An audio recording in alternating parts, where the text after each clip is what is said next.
Jose, এত রাতে তুমি এখানে কি করছো?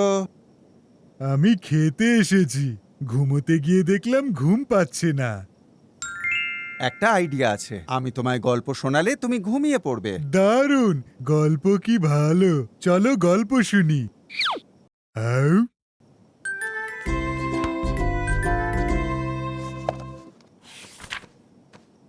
মজার গল্প খুঁজে পেয়েছো? মোরগরা জেগে উঠবে যে, আমার তো ঘুম পেল না। পেয়েছি, খুব সুন্দর গল্প।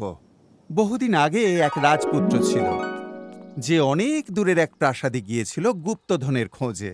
কিন্তু সেই প্রাসাদে ছিল এক ভয়ানক দৈত্য।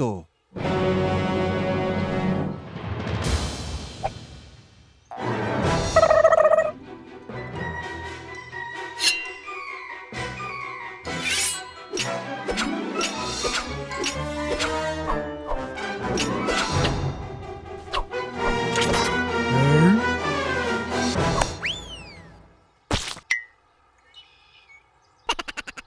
রাজপুত্র সেই দৈত্যকে হারালো আর প্রাসাদে যাওয়ার পথ খুঁজে পেল। প্রাসাদের ভেতরে একটা বড় সিন্দুক দেখতে পেল। সিন্দুকটা খুলতেই রাজপুত্র গুপ্তধন পেল। ওয়াও, কি সুন্দর খাবার! হোজে, ওটা খাবার নয়, ওটা ছিল সোনা। সোনা? খুব বাজে গল্প। সুস্বাদু খাবার ফেলে কে সোনা চাইবে? পরের গল্প বলো। দেখি আর একটা গল্প শুনে তোমার ঘুম পায় কিনা। বহুদিন আগে একটা রহস্যময় বাড়ি ছিল।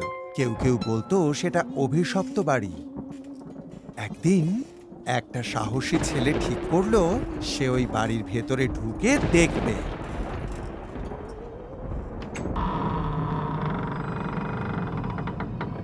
ভেতরে ঢুকতেই একটা আওয়াজ শুনে সে সেই দিকে এগিয়ে গেল।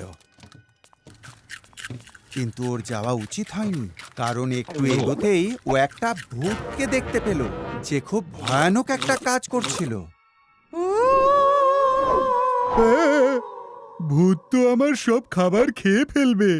আরে না, ভূতটা খাবার খাচ্ছিল না। কিন্তু তুমিই তো বললে ভূতটা নাকি ভয়ানক কাজ করছিল।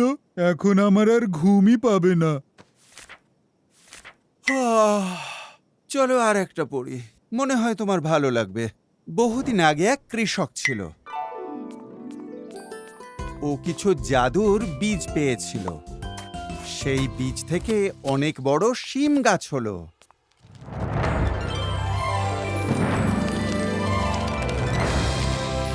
সে গাছের ওপরে উঠল।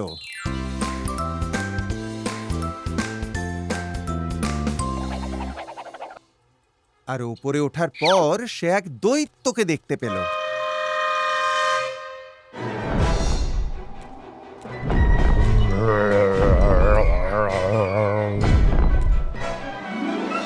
দৈত্যাকার শিমটা কোথায়? হোজে, ওটা দৈত্যাকার শিম ছিল না, ওটা আসল দৈত্য ছিল। কি দারুণ! আমার এখনো ঘুম পাচ্ছে না। অন্য গল্প শোনাও না। কিন্তু আমার ঘুম পাচ্ছে। এটাই কিন্তু শেষ গল্প, আর এটা একটা সত্যি ঘটনা। একটা মানুষ ছিল যে শুধু ঘুমোতে চাইছিল, কিন্তু ওর ঘুম পাচ্ছিল না। এ বাবা, কি বাজে গল্প! হ্যাঁ। আর রাতে ওর কিছু করারও ছিল না। আশেপাশে সবাই ঘুমিয়ে পড়েছিল, পরিবেশও নিস্তব্ধ ছিল। একসময় সে ক্লান্ত হয়ে পড়ে। খুব ক্লান্ত হয়ে সে ঘুমিয়ে পড়ে। গল্প শুনে মজা না পেলে তবেই হোজের ঘুম পায়। Good night Jose.